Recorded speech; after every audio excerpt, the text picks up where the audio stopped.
여호수아서 3장 7절부터 17절까지의 말씀 저와 여러분들이 같이 교독하시고 17절 말씀은 함께 합독하겠습니다.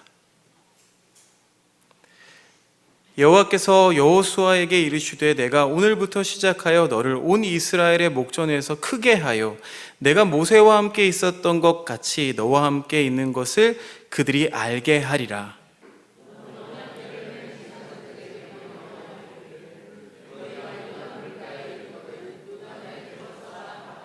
여호수아가 이스라엘 자손에게 이르되 이리 와서 너희의 하나님 여호와의 말씀을 들으라 하고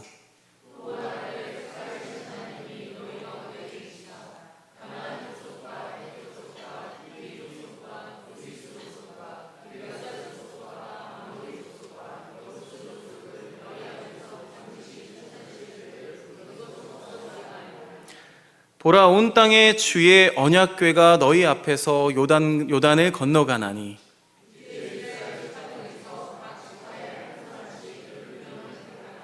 온 땅에 주 여호와의 궤를 맨 제사장들의 발바닥이 요단물을 밟고 멈추면 요단물 곧 위에서부터 흘러내리던 물이 끊어지고 한 곳에 쌓여 서리라.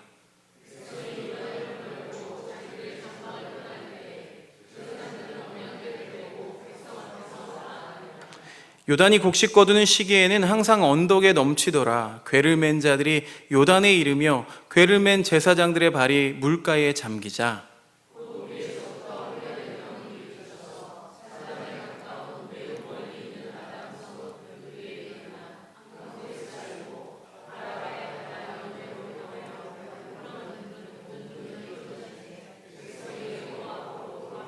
17절 함께 읽겠습니다. 여호와의 언약궤를 맨 제사장들은 요단 가운데 마른 땅에 굳게 섰고 그 모든 백성이 요단을 건너기를 마칠 때까지 모든 이스라엘은 그 마른 땅으로 건너갔더라. 아멘. 세상을 바라봅니다. 오늘 기도해 주신 것처럼 우리가 사는 세상은 폭력 앞에서 속절없이 무너지고 마는 시대의 아픔에 무방비로 노출되어 있습니다. 곳곳마다 전쟁의 소문이 끊이지 않고 갈등과 분쟁도 멈추지 않습니다.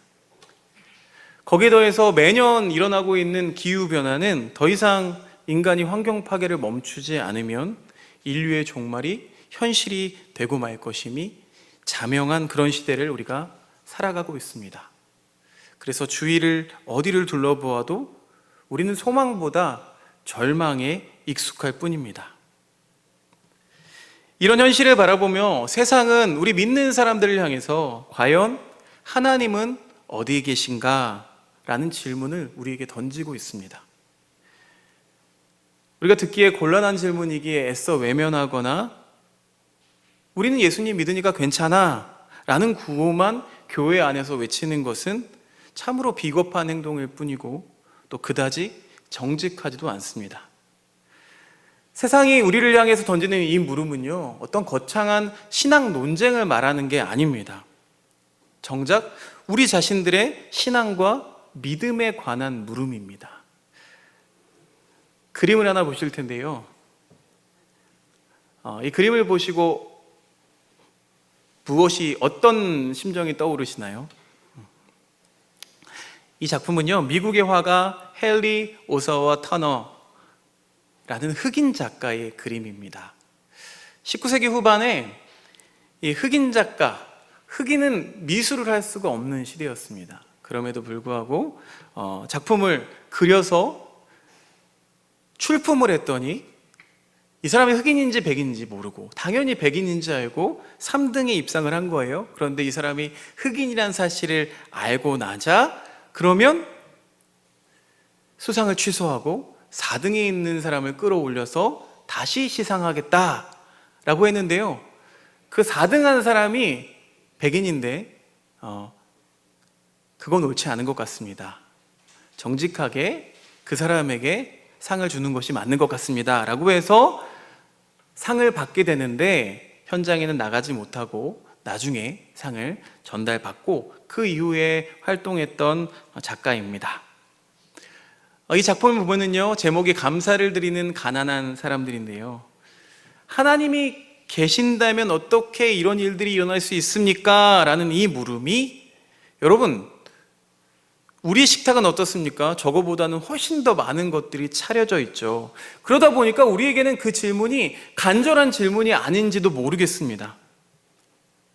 그러나 하루 세 끼, 아니, 한 끼의 밥, 또 다가올 차가운 겨울을 피할 수 있는 어떤 집 한 칸, 아픔과 상처를 보듬어 줄 사람이 전혀 없는 그런 사람들에게는, 그리고 내일의 염려 없이 잠들 수 있는 여유조차 허락되지 않은 그런 이들에게만큼은 지금 어떤 기도를 하겠어요? 삶과 죽음의 선택을 가늠하게 할 만큼 절체절명한 마음으로 그런 기도를 드릴 거라고 믿습니다.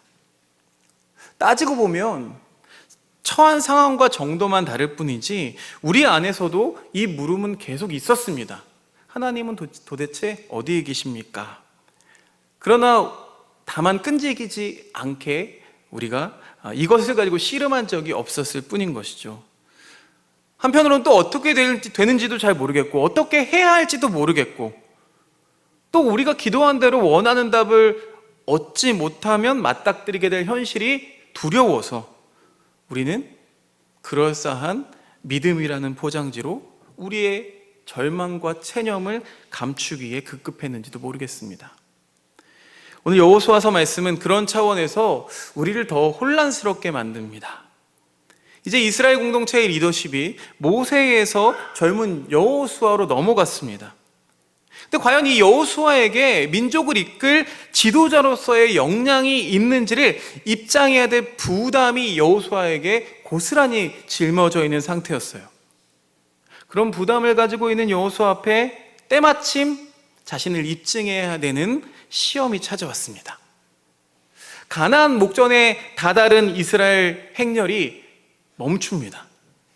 왜냐하면 때마침 불어난 요단강이 그들의 앞을 가로막고 있었기 때문이죠. 이스라엘 백성들이 요단강가에 도착했을 때 봄 시즌이었으면 더 좋았으련만, 그때에는 찰방찰방한 물을 그냥 건너갈 수 있거든요, 조금만 젖으면. 그런데 하필이면 추수기간이라서 이 제방까지 물이 가득 차 있었다는 거예요. 그런데 어떻습니까? 함께 온 행렬들을 돌아보니까 어린아이들도 있고 노인들도 있어요. 이제 수백만을 이끌고 이 강을 건널 수가 없는 노릇이었습니다. 한마디로 낭패죠. 그런데 전임 지도자였던 모세는 하나님의 도우심을 보이면서, 그렇죠, 홍해를 가르는 기적을 이 백성에게 보여줬습니다. 그렇게 하든지 아니면 쉽게 건너갈 수 있는, 지형적으로 쉽게 건널 수 있는 얕은 곳이라도 찾아내서 인도하지 못한다면 이 여호수아의 리더십을 의심하는 백성들이 곧장 불평과 불만을 쏟아낼지도 모를 일이었습니다. 결국에는 이전에 홍해바다를 건넌 것처럼 이들은 놀라운 기적을 다시 한번 경험하면서 그 요단을 건널 수 있었다는 것이 오늘 말씀의 기록입니다. 홍해를 건널 때는 물이 좌우로 갈라졌었는데 이번에는 위로부터 흐르던 물이 멈추었다라고 했습니다. 그런데요, 사실 이런 것들을 가지고 그러면 모세와 여호수아 누가 더 큰 능력을 가지고 있습니까? 이런 차이를 말한다거나 아니면 이게 뭐 과학적으로, 물리적으로 가능한 일입니까? 이런 것은요, 오늘 말씀하고자 하는 그 내용과는 전혀 관계가 없습니다. 왜 그럴까요? 오늘 말씀의 핵심이요, 기적을 소개하는 데 있지 않기 때문에 그래요. 여호수아서 3장 7절 말씀 다시 한번 읽어보겠습니다. 자, 시작. 여호와께서 여호수아에게 이르시되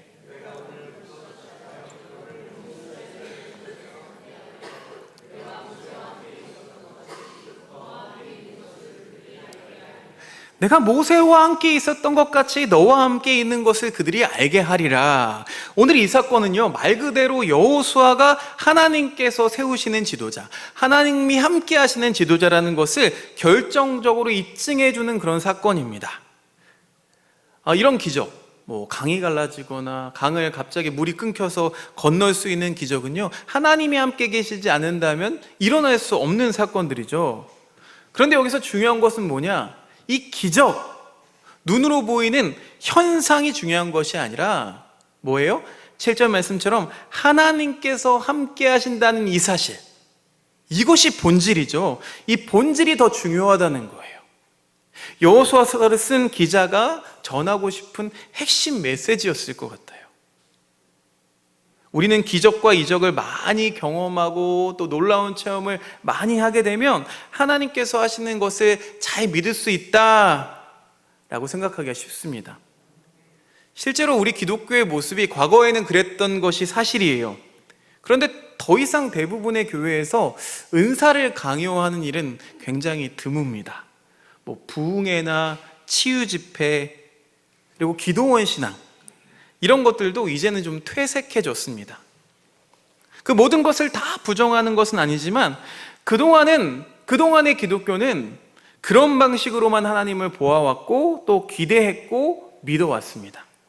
그런데 그런 일들이 일어난다고 해서 병 고침의 능력, 치유의 경험들이 있다고 해서 하나님을 향한 바른 신앙으로 들어가는 것은 아니죠.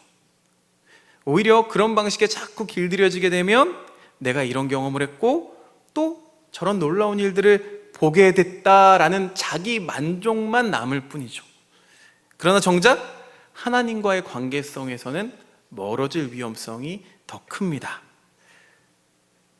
그렇게 많은 은혜를 경험했음에도 어느 한순간 무력감과 불신으로 떨어지고 마는 우리 자신이 그 증거예요.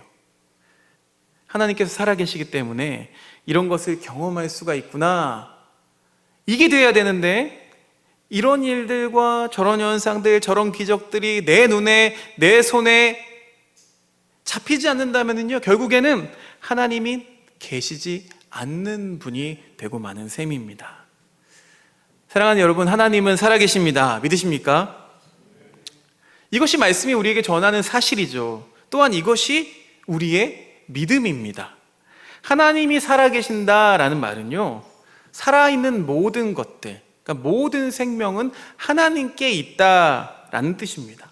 그러니까 모든 생명은 다 하나님께로부터 오는 거예요. 그래서 죽음과 폭력이 넘쳐나는 지금 이 세상 속에서도 지금 우리가 여전히 살아있고 또 온 땅에 생명이 보존되고 있다는 그 사실이야말로 하나님이 살아계시다는 것을 증거하는 분명한 증거가 되는 것입니다. 또한 하나님께서 우리와 함께 하시는 것이 사실이라면 자연스럽게 우리 마음과 우리 영혼에도 우리 삶 가운데 풍성한 생명들이 경험되어져야만 합니다.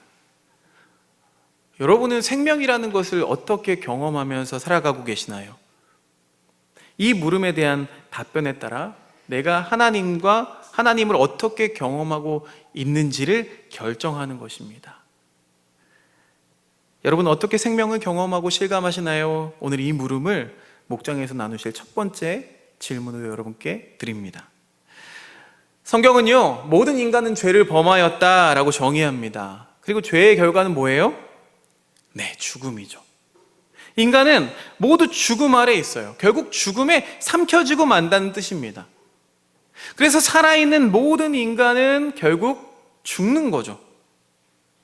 이 사실을 모르는 분은 하나도 없지만 또 내가 죽음 아래 살고 있다는 사실을 실감하면서 사는 분들은 그렇게 많지 않습니다. 바쁜 일상을 살아가다 보니까 우리는 이 사실을 잊어버리기도 하고 또 애써 외면하기도 하고 그렇게 살아가고 있습니다.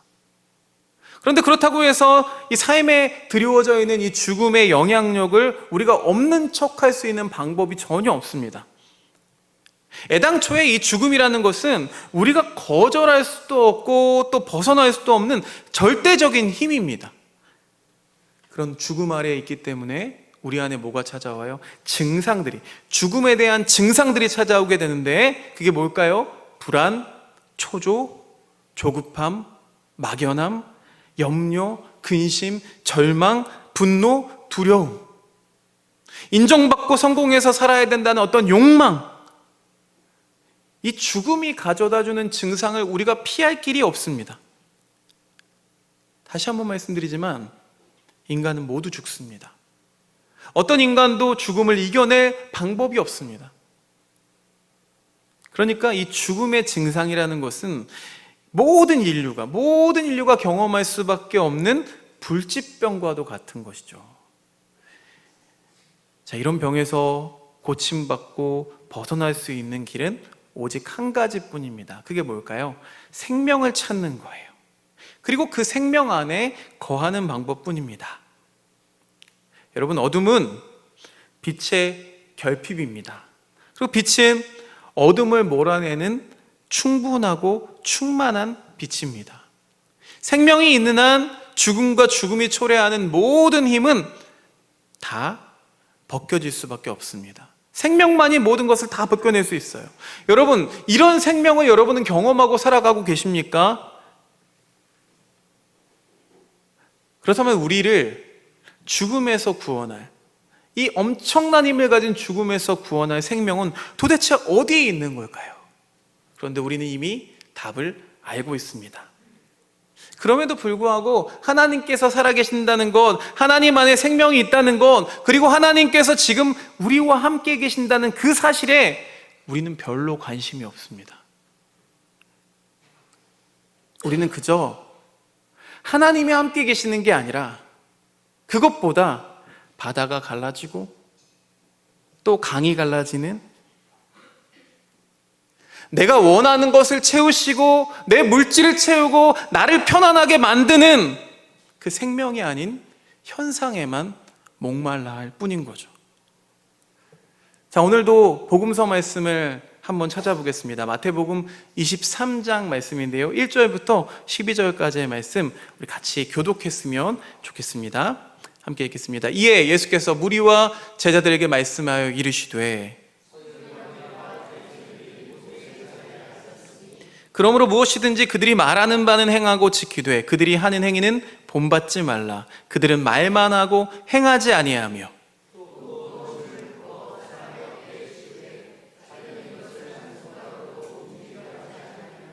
그들의 모든 행위를 사람에게 보이고자 하나니 곧 그 경문띠를 넓게 하며 옷수를 길게 하고 시장에서 문안받는 것과 사람에게 랍비라 칭함을 받는 것을 좋아하느니라.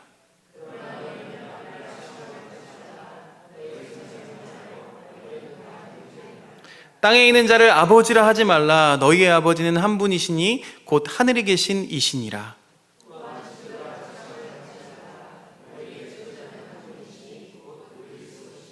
너희 중에 큰 자는 너희를 섬기는 자가 되어야 하리라.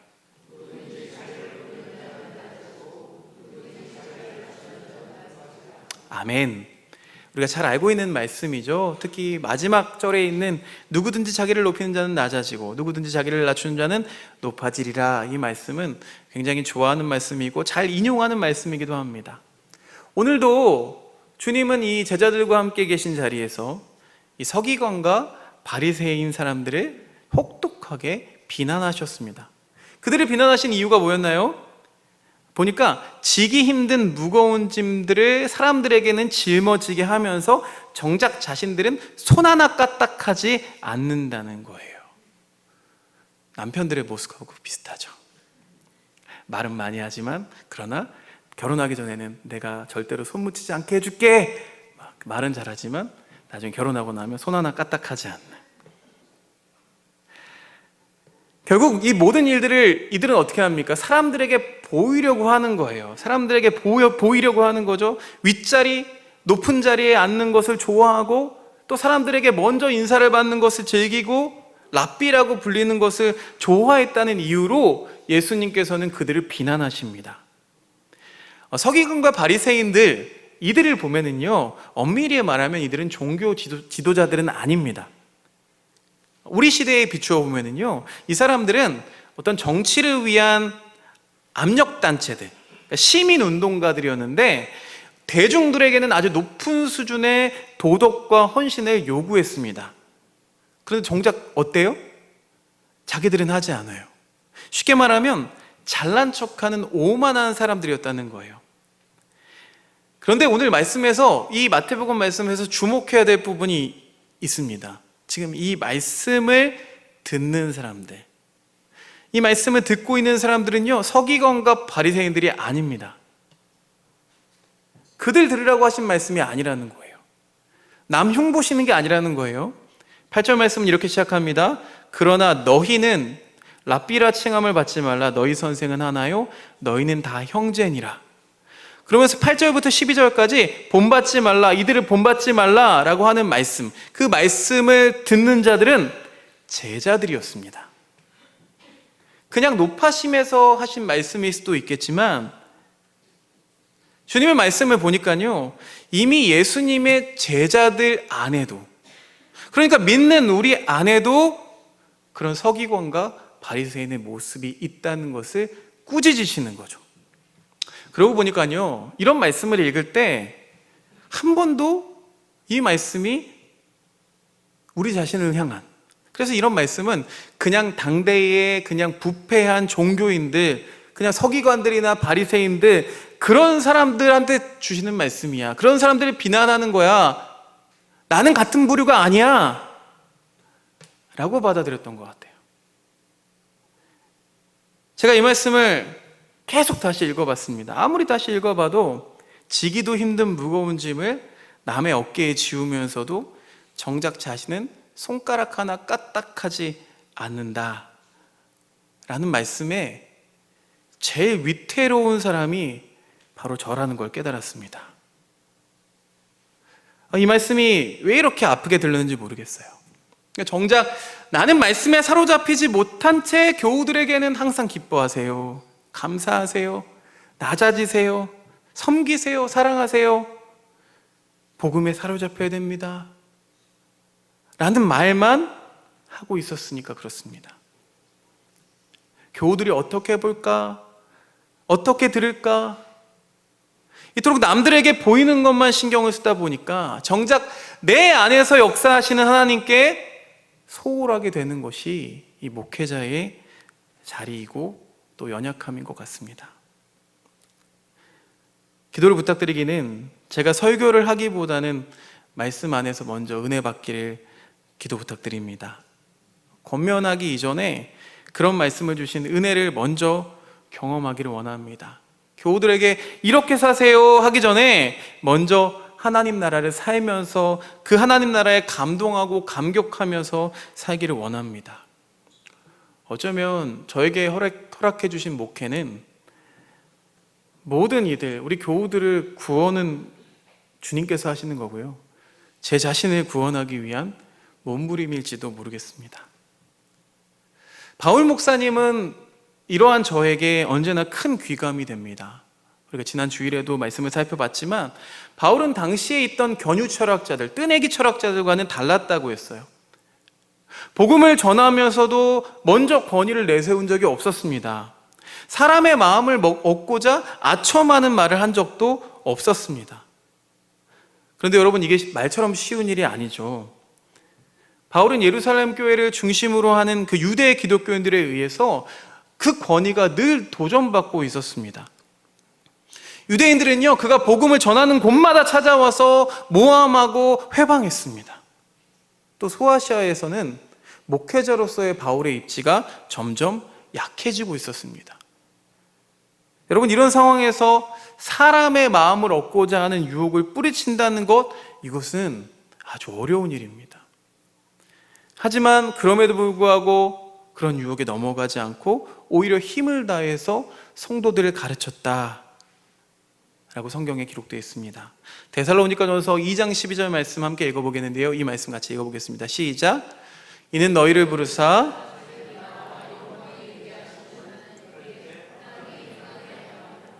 아멘.